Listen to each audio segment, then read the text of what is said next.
Sejam bem-vindos ao Centro Espírita Nosso Lar, Casas André Luiz.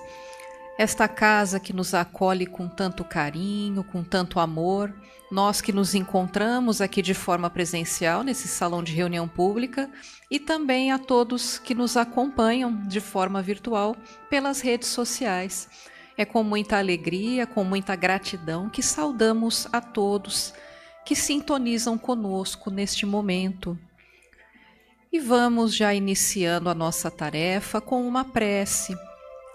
A prece nos tranquiliza, nos harmoniza e facilita ainda mais a nossa conexão com os benfeitores espirituais da casa, que desde cedo já deram início ao nosso tratamento, a partir do momento que já pensamos em estarmos aqui presentes, eles já se aproximaram de nós. Já iniciaram o trabalho de amparo, de assistência e nos acompanham desde então, para que estejamos receptivos aos ensinamentos da palestra. Eu convido todos a elevar o pensamento, buscando a tranquilidade interior, buscando a harmonia, e vamos mentalizando a imagem do nosso modelo e guia, Jesus de Nazaré. Vamos visualizando a sua imagem meiga, sua figura amorosa, presente nesta reunião, nos auxiliando, nos envolvendo com todo o seu carinho, com toda a sua paz, e vamos sentindo esses fluidos benéficos nos envolvendo por inteiro, nos harmonizando, nos equilibrando fisicamente e emocionalmente. Rogamos ao nosso querido irmão que ele nos auxilie hoje e sempre, que ele nos ajude a estarmos bem receptivos para os ensinamentos que teremos na manhã de hoje, e que possamos depois colocar em prática em nossos lares, no nosso ambiente de trabalho, onde quer que estejamos, buscando o bem de uma forma geral. E assim, mais harmonizados, mais tranquilos, vamos pedindo licença ao amigo espiritual responsável por essa reunião para iniciarmos a palestra de hoje. Sê conosco, Senhor, hoje e sempre, que assim seja. E o tema da palestra de hoje será Duração das Penas Futuras. O tema é retirado do Livro dos Espíritos, de Allan Kardec, entre as suas questões 1003 a 1009. O palestrante de hoje vai ser o nosso companheiro Eduardo Nunes, que vai falar sobre o tema, e vamos envolvendo o palestrante para que ele seja muito feliz nas suas explanações. Que Jesus te abençoe, Eduardo. Amém. Obrigado, Érica. Bom dia a todos. Hoje nós vamos falar a respeito da duração das penas futuras. E para tanto, eu peço e evoco aqui que nosso Mestre nos inspire para que possamos trazer a mensagem com clareza, com muita simplicidade, para que possamos definitivamente entender, compreender o caminho que será tomado aqui e o nosso melhor entendimento com relação ao assunto. Então, que o Mestre nos inspire e esteja conosco hoje e sempre. Duração das penalidades ou das penas futuras é um assunto trazido com relação assim, o pensamento, o que eu imagino que aconteça com o espírito, com a alma que está hoje encarnada, depois do momento da morte do corpo físico. É muito interessante porque, apesar de não ser uma temática que nós estamos sempre pensando, vez ou outra nos confrontamos com uma situação onde somos indagados, né, sobre o que nós esperamos da vida após a morte. Até mesmo por saberem que nós somos espíritas, ou que nós somos simpatizantes, estamos conhecendo o espiritismo, muitas vezes nós somos indagados sobre isso. Então, para você espírita, o que é que acontece com a alma depois da morte? Será que é igual para todos? É sempre o mesmo destino?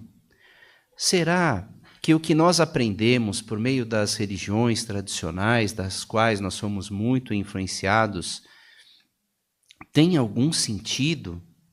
O que a doutrina espírita pensa disso, sendo que compreende melhor a continuidade da vida do espírito, mesmo depois a morte do seu corpo físico, principalmente considerando o aspecto da reencarnação? Vejamos que muitas vezes nós somos defrontados com isso desde pequenos, quando nossos pais falam assim, olha, né, Deus castiga, cuidado com o que você faz, cuidado com o que você pensa, porque o castigo de Deus, ele é duro. E esta orientação e essa fala, ela vem permeada por um contexto, no contexto religioso que os nossos pais e avós foram criados, muito provavelmente, que diziam o seguinte: Deus cria as suas criaturas à sua imagem e semelhança. Então, a interpretação primeira que nós temos quando fala sobre criar a imagem e semelhança de Deus é de que nós somos criados perfeitos como Deus. Nós temos todos os elementos para saber exatamente o que é certo e o que é errado. E se eu erro, eu cometo um pecado. E esse pecado, o erro, deve ser punido. Então, a interpretação vem exatamente de que Deus nos castiga, vem exatamente desse contexto, dessa interpretação, aonde nós somos seres perfeitos. E o perfeito, ele não erra. E se erra, ele é punido. Mas o Espiritismo trouxe uma versão onde explica algumas passagens de Jesus. Nós, espíritas, somos cristãos em primeiro lugar. Ouvimos e temos Jesus como nosso guia, como nosso modelo. E olhando as mensagens de Jesus, não é isso que ele fala. Eu gosto de trazer uma passagem que não é exatamente uma parábola, mas Jesus usou uma analogia do dia a dia para explicar para os seus discípulos que estavam muito preocupados com aqueles que não estavam ouvindo a mensagem do Mestre. E então eles se preocupavam no sentido, Mestre, o que vai acontecer com eles? Nós estamos falando, tem pessoas que viram as costas, que vão embora. O que acontecerá com esses que estão se perdendo, que não estão ouvindo a tua mensagem? Eles não terão salvação, não irão para o reino dos céus? E então Jesus senta-se ao canto, chama os discípulos e diz a seguinte história. Pensemos então num pastor que está sob sua guarda 100 ovelhas. Mas no caminho que o pastor está conduzindo as suas ovelhas, uma delas se perde. O que faz esse pastor? Esse pastor não vai levar essas 99 ovelhas que lhe sobraram para um lugar seguro e vai atrás da ovelha que se perdeu. Porque a preocupação dele não é com quem está indo no caminho certo, com quem está indo junto com o pastor. A preocupação dele é com essa ovelha que se perdeu. E quando ele encontra, a alegria dele é tamanha porque as 99 não compensa a uma que se perdeu. A preocupação que ele vai sentir, de onde ela está, como ela está, vai sofrer, não tem alimento, não tem condução. E ele vai atrás dessa ovelha até encontrá-la. E quando encontra, é de grande alegria e satisfação poder ter salvo essa ovelha. E assim é o nosso Pai com relação a nós. Nenhuma ovelha será perdida. Deus não permitirá que nenhuma de suas criaturas, nenhum de nós fique perdido para sempre. Ele vai atrás e vai recuperar todos eles. Nessa analogia que Jesus está fazendo, ele está dizendo o quê? Que muitas vezes no caminho nós podemos nos perder, nós podemos nos equivocar, mas jamais pelo nosso equívoco Deus se esquece de nós. E dentro dessa concepção, como seria possível, no momento da morte, eu sofrer um julgamento único e exclusivo com base em algumas ações equivocadas que eu tive na minha existência, e para isso ser decretada a minha pena pela eternidade?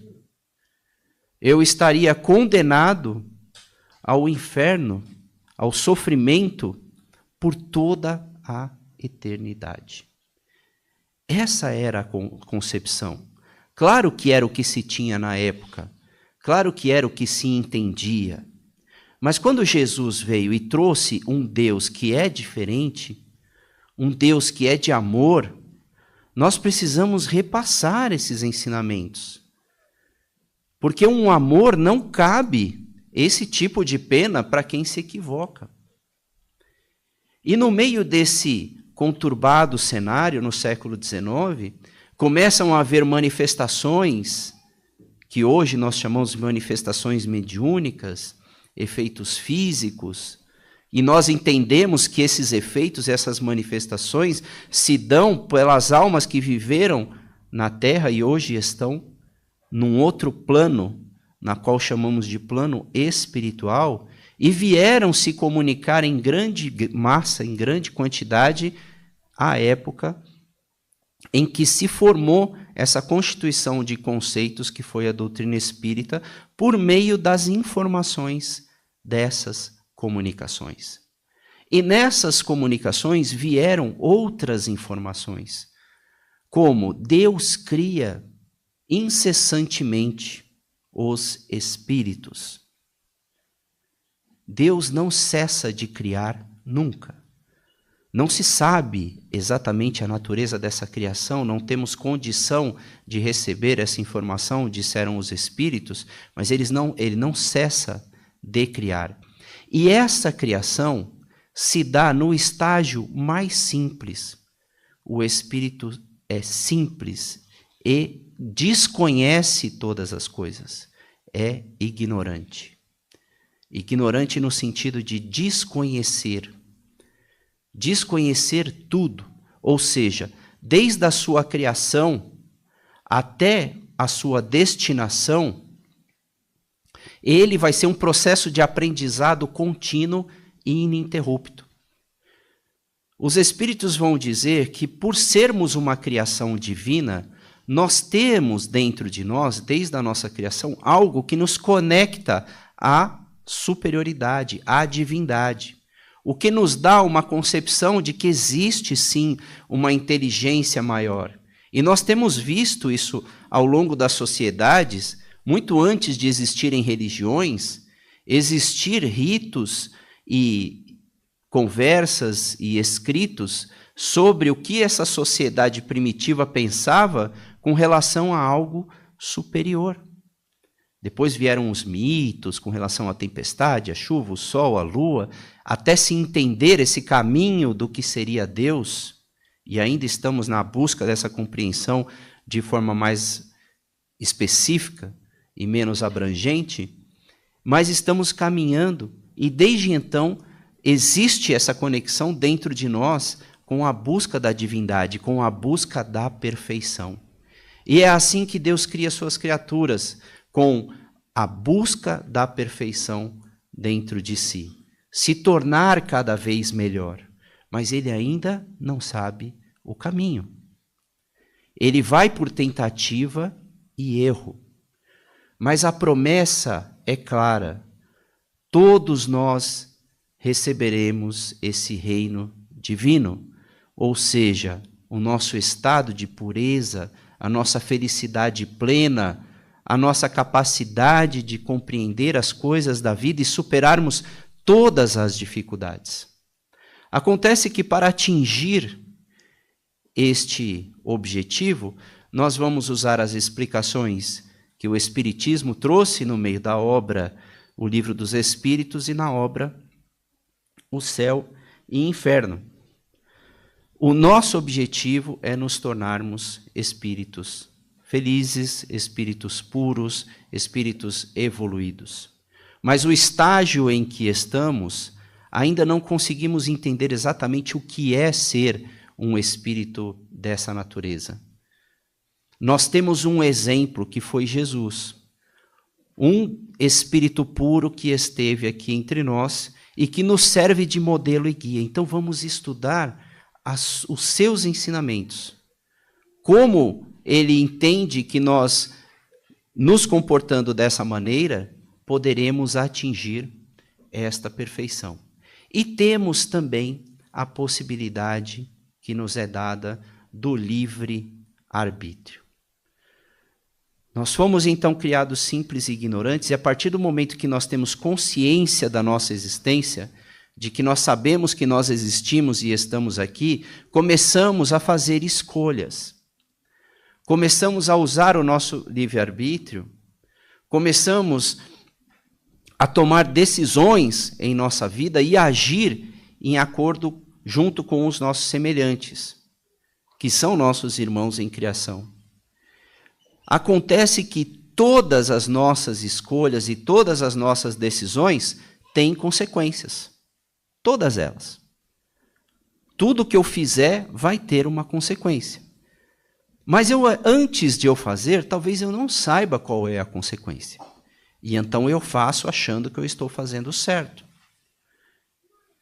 Portanto, se nós temos alguém que nós conhecemos ou nos enxergamos nessa situação, entendamos que todos nós estamos fazendo o que achamos que seja certo.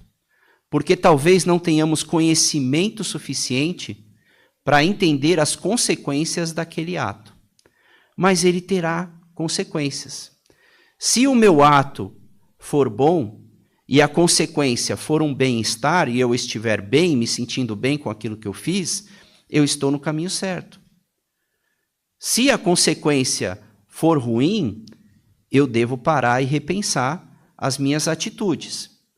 Então, olhemos para a nossa situação hoje. Eu estou feliz do jeito que está? 100%? Então, esse é um indício de que eu estou indo no caminho certo.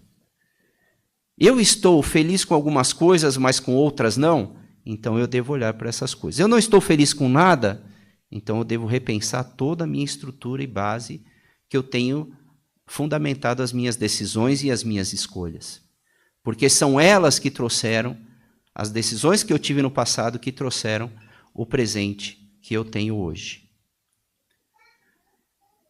Com base nisso, existe no livro O Céu e o Inferno, Kardec analisou as manifestações de vários espíritos depois do momento do seu desencarne, que vieram por meio dos médiuns, psicografias, e ele identificou que o caminho que o espírito segue, o caminho que o espírito usa para progredir, passa por 3 grandes etapas quando ele está insatisfeito com as consequências que ele teve.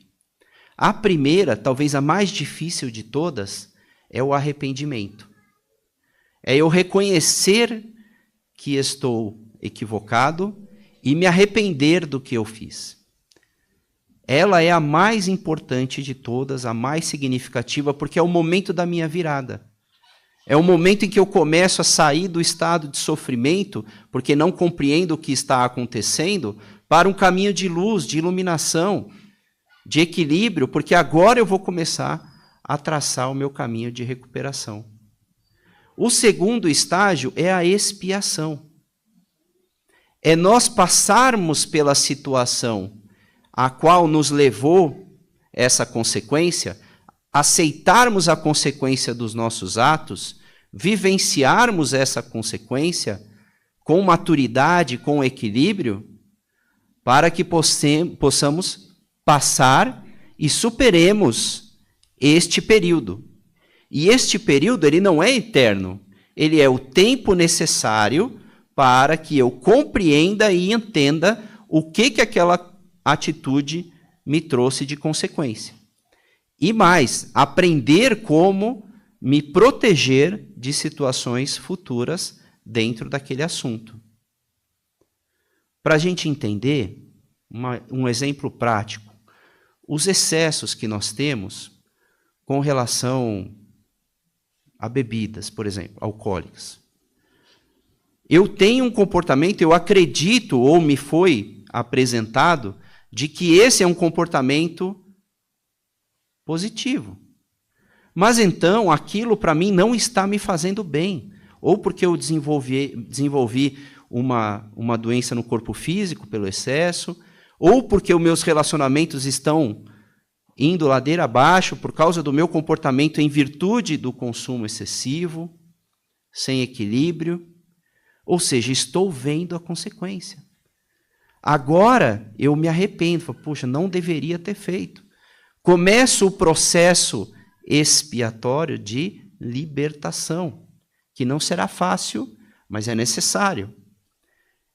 E o terceiro ponto é a reparação. É quando eu vou reparar os danos causados pela minha decisão, pela ação do meu livre-arbítrio numa decisão equivocada do passado. E aí, pronto, eu vou partir para a reparação. Nesse caso, talvez, eu não consiga mais reparar com aquelas mesmas pessoas que eu tive problema por causa desse fato gerador. Mas eu posso reparar com outras pessoas, auxiliando a esclarecer as consequências de quem tem esse ato, auxiliando pessoas que estão no processo de recuperação, auxiliando o entendimento das famílias com relação a isso. Esse é o meu processo de reparação e de purificação da minha alma, dos meus pensamentos, que vai me levar para um estado de plenitude no futuro. Dado isso, nós podemos, então, entrar na duração de penas, que não necessariamente sejam somente depois da morte. Aqui, como encarnados, como o exemplo dado agora. Todas as nossas ações têm consequências aqui e no plano superior. Ou como seria a justiça divina? Seria condenatória? Aquele jovem, por exemplo, que se desencarnou novo pelos excessos que teve, ele não teria direito à justiça? Ele não teria direito à reparação? Lembrem-se a mensagem do Mestre: nenhuma ovelha se perderá. Nenhuma ovelha se perderá. Todos vão ter um momento em que terão a conscientização de que o caminho que estão escolhendo não é o caminho de evolução.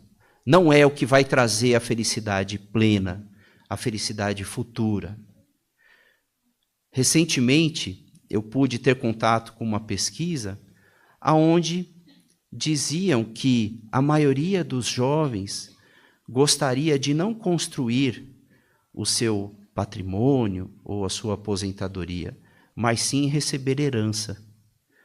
Olha que interessante. E há um pensamento de que o bom é receber sem ter o merecimento.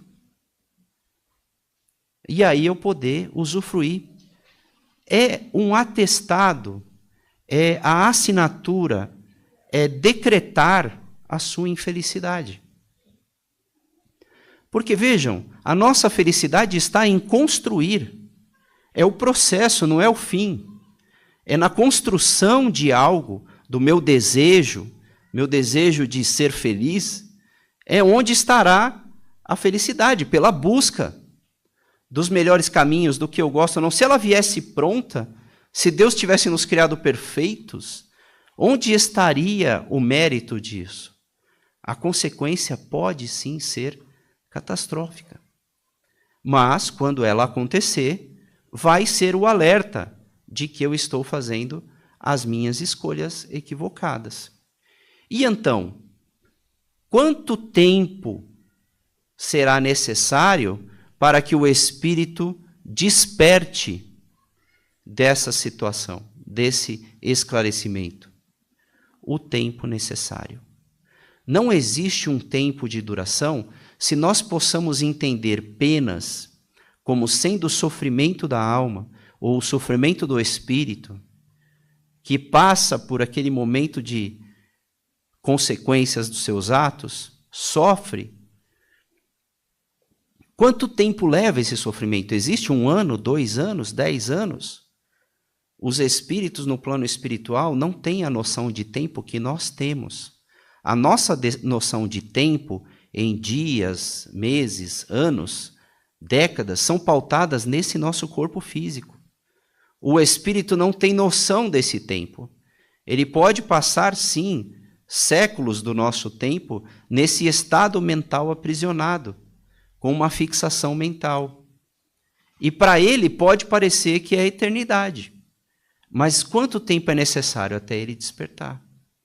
Não existe uma regra. 2 coisas. Não existe a regra de quanto tempo isso leva. E a segunda coisa é que o espírito não está sendo penalizado. Está sendo mostrado, está sendo a consequência dos seus próprios atos. Tirando esses 2 equívocos da nossa mente, o que nos resta? De que é um trabalho de autoanálise, de percepção e de reforma, como André Luiz fala muito na reforma íntima, nesse processo de depuração, de transformação da nossa vida. Não existe um Deus punitivo que nos condena, existe a nossa consciência nos cobrando. E a nossa consciência é pautada em cima de leis, que nós chamamos de leis divinas, mas podemos chamar também de leis universais, porque elas são imutáveis, existem desde todo sempre, da qual, se nós descumprirmos, vamos sentir a consequência. Um exemplo que eu gosto de usar com relação a uma lei que é para todos e que não muda, mas é uma lei ligada à matéria, é a lei de gravidade. Se eu pegar esse copo aqui e soltar ele, o que vai acontecer? Tem certeza? Será que se eu soltar ele não vai sair voando aqui? Não vai. Por quê? Existe uma lei que coordena esse mundo material. E essa lei é imutável, serve para todos. O universo, Deus, também tem as suas leis. Dentro da doutrina espírita, essas leis estão ali no Livro dos Espíritos, na parte 3ª, com algumas, de uma forma didática, o que Kardec conseguiu puxar e questionar para a gente ter como referência, e o que Jesus nos ensinou, com lições de fraternidade, de amor, de perdão, de trabalho, de caridade, para que a gente esteja dentro dessas leis divinas. Estando lei das leis divinas, dentro das leis divinas, não tem outro caminho que não seja a felicidade. E quanto tempo eu preciso? Não tem tempo. Nós estamos falando agora de desde a nossa criação ao infinito. A nossa existência agora é para sempre. É eterna. Não haverá um fim. O nosso aprendizado em busca dessa perfeição começa agora e não termina mais. Vai ser constantemente isso. Concluindo, o que nós temos de resultado deste conhecimento. E aí cada um de nós pode absorver e tratar como entenda melhor e mais necessário. Nós podemos estar hoje sofrendo por consequências de ato e atitudes que nós tivemos no passado. E elas não estão legais. Então, eu posso começar hoje a entender melhor quais foram essas atitudes, como elas se deram, para poder evitá-las no futuro e começar a transformar por meio das atitudes de hoje o nosso caminho. A doutrina espírita tem uma máxima para isso. Fora da caridade não há salvação. Ah, mas quanto tempo eu devo dedicar à caridade? Mas quanto é caridade material? O que é caridade?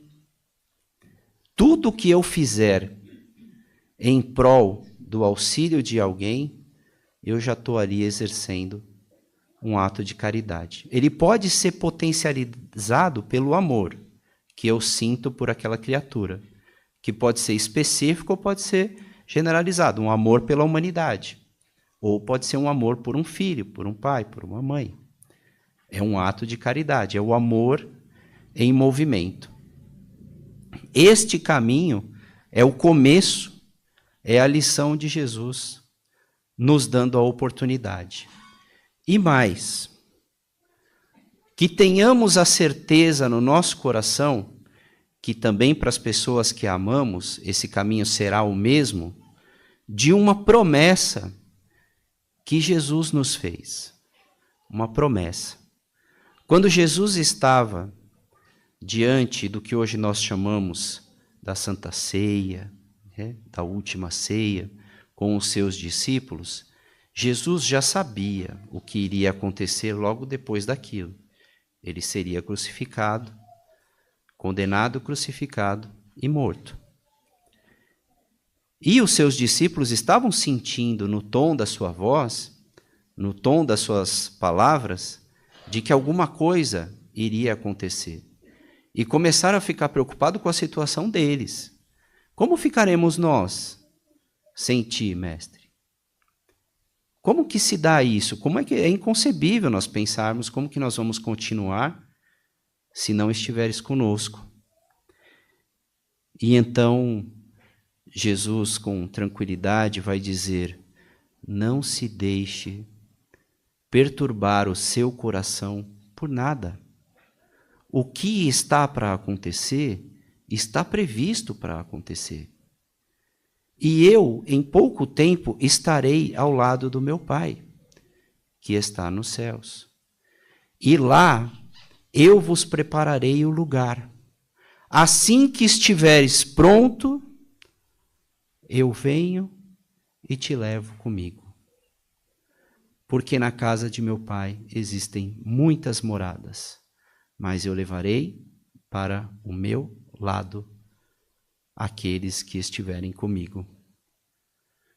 Todos nós, todas as pessoas que amamos, em algum momento, será tocado por essa necessidade e desejo de estar num lugar melhor. Não nos preocupemos com aqueles que estão perdidos, que estão se equivocando, porque eles também serão tocados. Oremos por eles, sim, para que seja o mais breve possível.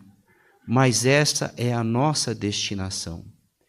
E dia chegará em que estaremos face a face com o Mestre.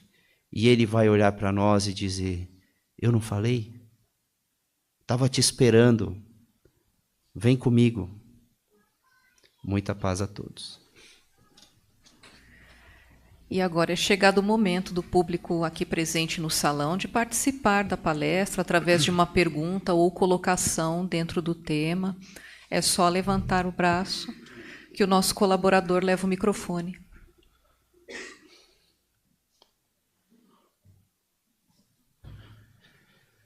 Oi, Edu, tudo bem? Bom, vou tentar sintetizar o máximo possível.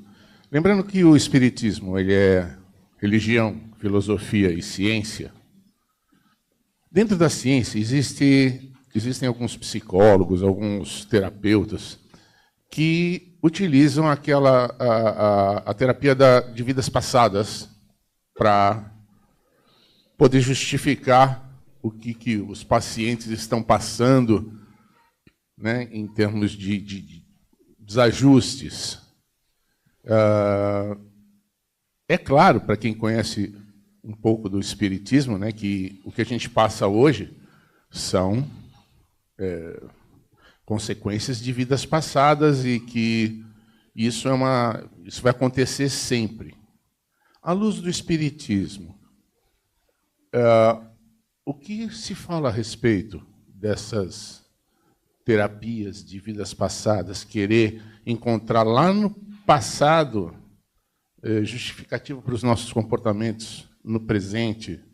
Nós sabemos que faz o seu presente positivo, que o seu futuro vai ser positivo. Para que ir lá atrás buscar alguma coisa para justificar o que nós somos? Entendo.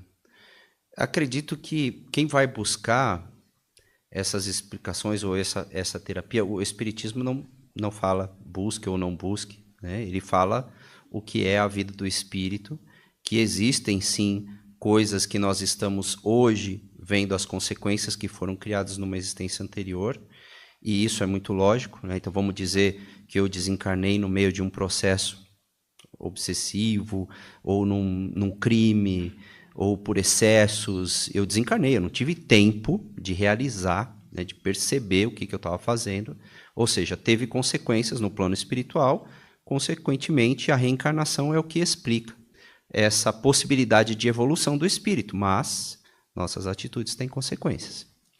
E muitas vezes nessa angústia, né, de nós querermos entender o que nos aconteceu e por que eu estou hoje desse jeito e eu não consigo encontrar, eu vou tentar encontrar lá numa existência anterior. Os fundamentos do tipo da terapia de vidas passadas eu não conheço. Qual é a base? Acredito que seja por um processo hipnótico, tentar trazer uma lembrança, alguma coisa aparecer. Mas o Espiritismo diz uma coisa interessante, que nos é dado no momento da nossa encarnação a maravilha, o benefício do esquecimento. Se nos é dado o esquecimento, é para que a gente não fique tentando remoer o que aconteceu lá. E foquemos no que está acontecendo hoje. O caminho é o mesmo. Não importa o que aconteceu lá, eu estou vendo a consequência. Se a minha consequência é no campo da saúde, muito provavelmente a minha falta foi com relação à saúde. Cuidemos da saúde. Em todos os recursos que nós pudermos. Em tudo que nós pudermos cuidar, medicamento, medicina espiritual, passes. O que nós podemos fazer hoje? E a mudança desse comportamento. Então, adianta se eu desenvolvi um problema no fígado? Pode ser um abuso de álcool, por exemplo, no passado.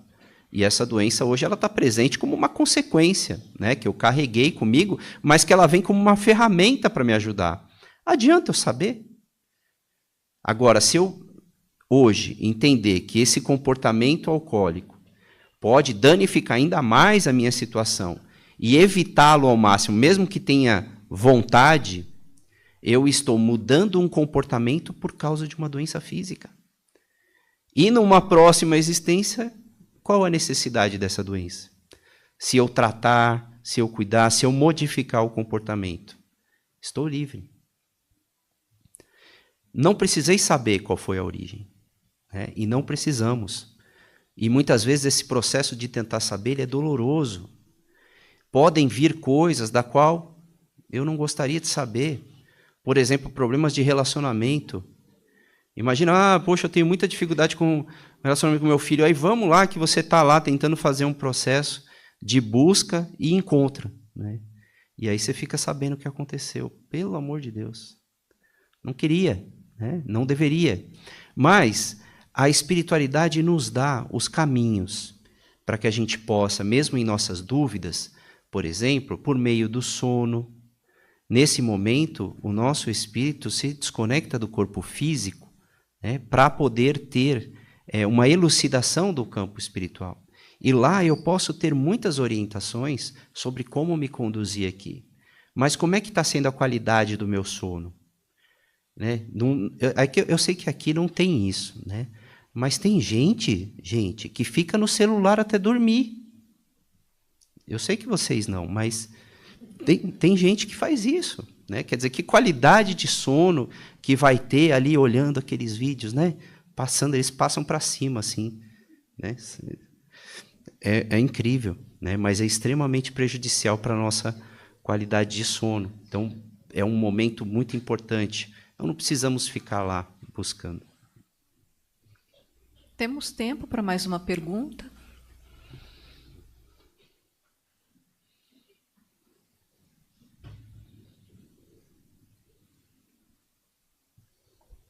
Bom dia. Eu gostaria de saber quando o sofrimento, ele muitas vezes não é gerado pelas nossas ações em si, mas quando é um sofrimento relacionado a uma depressão. Como conduzir esse momento de depressão no sentido de irmos alcançando esse estado de luz, enfim, sobre esse período assim. Acho que entendi. O processo de depressão, nós temos dentro da doutrina espírita, no capítulo 5 do Evangelho segundo o Espiritismo, ele tem um item que ele fala da melancolia, que à época de Kardec era algo muito semelhante ao estado depressivo que nós temos hoje. Só que a diferença é que ele está falando de um estado, assim, me parece que um estado inicial. Algo que a pessoa começa a ter um desânimo, uma falta de vontade, uma falta de sentido na existência, de propósito, e aquilo começa a se agravar. E hoje nós temos casos bastante graves. Eu penso sempre no tríplice aspectos que nós somos. Nós somos um corpo físico, nós somos também um campo emocional que absorveu várias coisas que nós passamos nessa existência e em outras, e nós somos o espírito. Nós somos um tríplice aspecto, não tem como fugir disso. Coisas como a depressão estão afetando os 3 campos. O campo físico, eu posso ir ao médico. E, de repente, nesse médico, eu encontrar ali alguma substância, algum medicamento que possa me tirar desse estado mais profundo e possa me dar uma abertura de eu enxergar algumas possibilidades.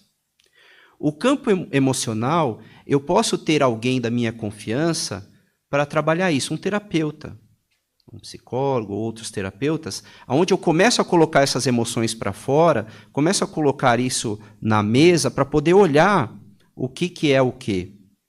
E eu também posso ir numa casa espírita ou na igreja, onde a minha espiritualidade me é mais forte, para que eu receba o alimento espiritual também. Então, atuando nesse tríplice aspecto, se eu não conseguir reverter, eu vou melhorar muito, tenho certeza, porque é isso que nós somos. E algum desses pontos, ou os 3 pontos, podem estar doentes e precisam de tratamento. Esse é o ponto. Via de regra, o despertar do propósito, aquilo que é maior do que nós, mas que nós entendemos que nós temos condição de fazer e mais, temos o dever, nos tira do estado de depressão, porque vai fazer com que algo mais forte nos arranque desse estado. E se estivermos passando com alguém na família nessa situação, também tenhamos essa mesma visão. Porque assim, tem gente que não vai buscar o alimento espiritual. Tem gente que não vai buscar o cuidado emocional, uma terapia para trabalhar isso. E, pelo menos, às vezes, fica no físico. E aí só toma medicação. O que acontece? Melhora, mas o problema continua lá. A emoção não foi trabalhada, o espiritual não foi trabalhado.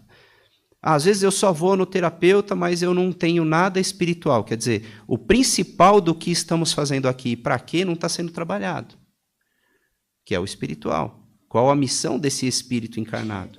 Ou a minha dentro da família, do contexto que eu estou, da sociedade, do trabalho. Tudo isso é missão do espírito. Já foi lá preparado no momento da nossa reencarnação. Olha como é importante, né? Os 3 pontos estarem alinhados. Nós agradecemos ao Eduardo. Obrigado. Se alguém ficou com alguma dúvida, pode-se só aguardar o término das nossas atividades, se aproxime aqui da mesa que o Eduardo os atenderá. Nós temos uma disciplina de horário e precisamos encerrar esse momento das perguntas do público, mas se alguém ficou com alguma dúvida, não leve para casa, venha conversar com o expositor. E após o muito que recebemos ao longo de toda a palestra, é chegado o momento de colaborarmos com a caridade, praticando a caridade através das vibrações. Vibrar é colocar em movimento os nossos melhores pensamentos, nossos melhores sentimentos, em favor de tantos que sabemos estar necessitados. Convido todos que nos acompanham a unirmos os nossos pensamentos, mentalizando fortemente a figura do Mestre Jesus. Vamos mentalizando a sua imagem, olhando para o nosso planeta Terra. Um olhar compassivo, um olhar amoroso, sentindo que o nosso planeta como um todo, em todos os seus locais, em todos os seus cantinhos mais remotos, recebem neste momento a energia do Cristo, a sua energia de paz, de amor, de equilíbrio emocional, equilíbrio espiritual, e que toda a população que aqui vive recebe esse amparo nesse momento, recebe essa luz, esse amor, esse carinho, e o amparo vai se sentindo mais forte, mais confiante, mais esperançoso. Vibremos.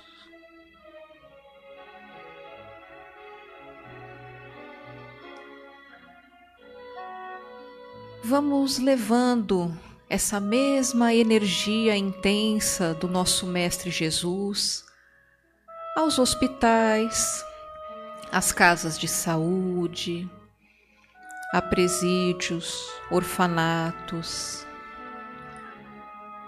Há tantos que se encontram em situação de vulnerabilidade, ou mesmo quem nós sabemos que está em sua própria residência, em sua própria casa, mas está necessitado desse auxílio.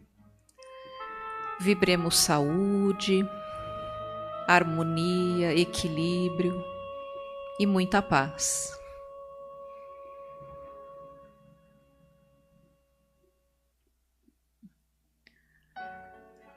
E vamos, finalmente, envolvendo os países que estão em guerra, em toda esta energia vigorosa de Jesus,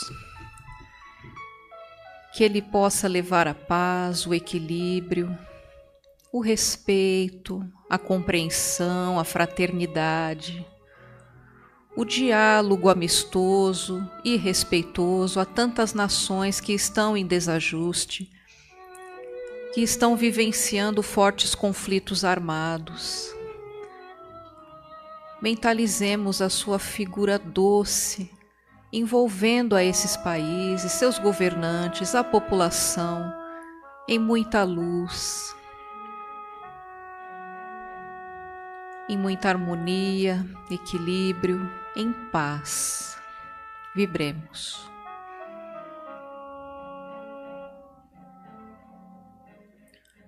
Graças a Deus. E vamos assim, muito mais harmonizados, vamos agradecendo ao nosso Pai de Misericórdia, ao nosso Irmão Maior, e aos amigos espirituais por mais este momento de aprendizado.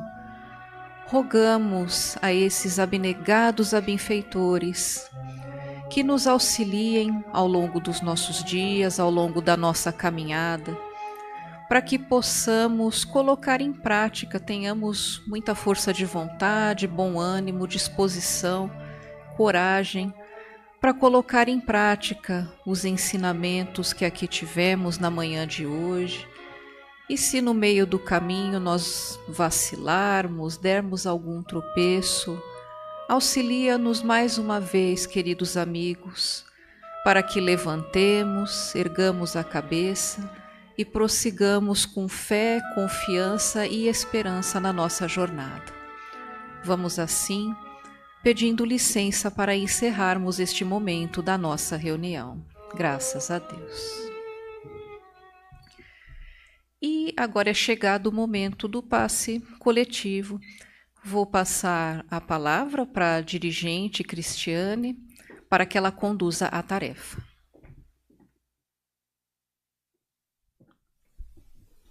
Bom dia a todos. Depois de tantos ensinamentos, chegou o momento do nosso passe coletivo. Eu convido os trabalhadores que se posicionem.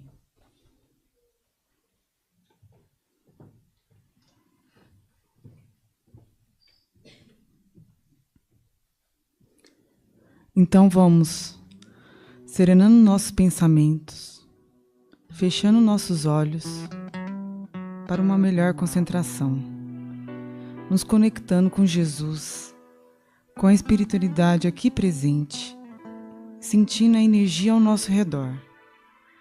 Vamos vibrar muita paz, amor, equilíbrio, saúde física, mental e espiritual. Vamos a Jesus.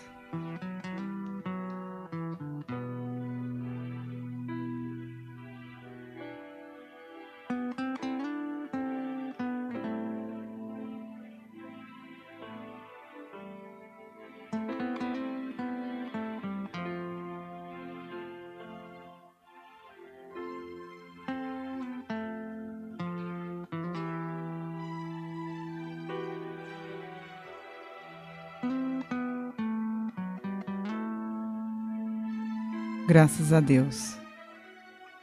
E agora é o momento do nosso passo à distância.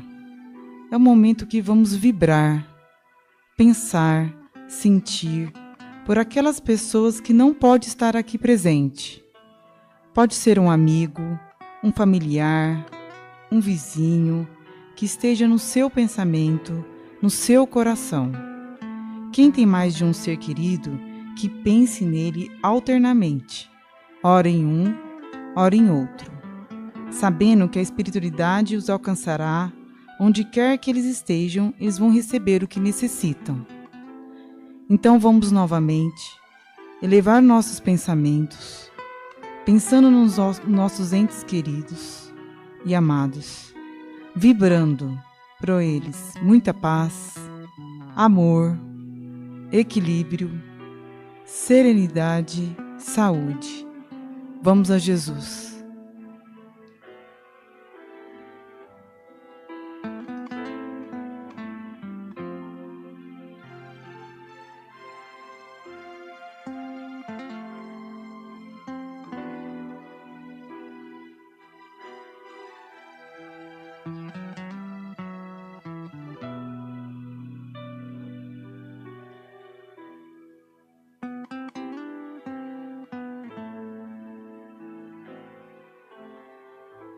Graças a Deus. Sabendo que a espiritualidade nos acompanha, que possamos estar aqui na próxima semana para dar continuidade ao nosso tratamento. Os trabalhadores podem retornar aos seus lugares. Desejo a todos uma ótima semana. Obrigada, Cris. Obrigada aos trabalhadores. E o tema da próxima semana, para aqueles que gostam de se preparar, de saber o tema com antecedência, o tema será respeito. Vai ser retirado do livro Os Prazeres da Alma, no capítulo Respeito, O livro é uma psicografia de Francisco do Espírito Santo Neto, pelo Espírito Hamed. Então fica o nosso convite de estudo para a próxima semana. Nós temos alguns comunicados antes do encerramento das nossas atividades. Primeiro é sobre a campanha de inverno. Ainda dá tempo de contribuir com a nossa campanha de inverno. Doe moletons, calças e blusões nos tamanhos G, GG e Extra GG. Se preferir, doe qualquer valor via Pix ou depósito bancário. Ajude-nos a aquecer o inverno dos nossos 530 pacientes com deficiências em atendimento na unidade de longa permanência. Mais informações nos cartazes espalhados pelo centro ou no site www.nossolar.org.br. O Grupo de Apoio do Relacionamento Familiar abriu inscrições para sua versão 2025, que terá 8 encontros de 4 de setembro a 23 de outubro, às quintas-feiras, das 19h30 às 21h30, aqui na Unidade Doutrinária de Santana. Este grupo é destinado para quem está enfrentando dificuldades no relacionamento familiar, seja no âmbito interpessoal, com os outros, sejam casais, filhos, irmãos, pais, companheiros, parentes, e também no âmbito intrapessoal. Como se relacionam com os próprios sentimentos, emoções, questionamentos na convivência familiar. Participe. Para mais informações e inscrições, procure o plantão de orientação. E, finalmente, agende-se para o Bazar Beneficente Especial Dia dos Pais, que acontecerá de 5 a 8 de agosto no Espaço da Lanchonete. De terça a quinta-feira acontece das 13 às 20 horas e na sexta-feira das 10 às 18 horas na Unidade de Santana. Oportunidades a preços especiais de presentes, artesanatos, roupas, sapatos e muito mais. Participem, estão todos convidados. Além de nossas palestras e dos passes oferecidos em nossas unidades, você pode se beneficiar participando de nossos cursos e eventos, aprimorando os conhecimentos doutrinários, e se precisa de uma conversa e escuta fraterna, não deixe de passar no nosso plantão de orientação. Nós agradecemos a todos que nos acompanharam aqui no salão, pelas redes sociais, nossa gratidão. Nós desejamos uma semana abençoada a todos, com Jesus sempre em nossos corações. Fiquem em paz.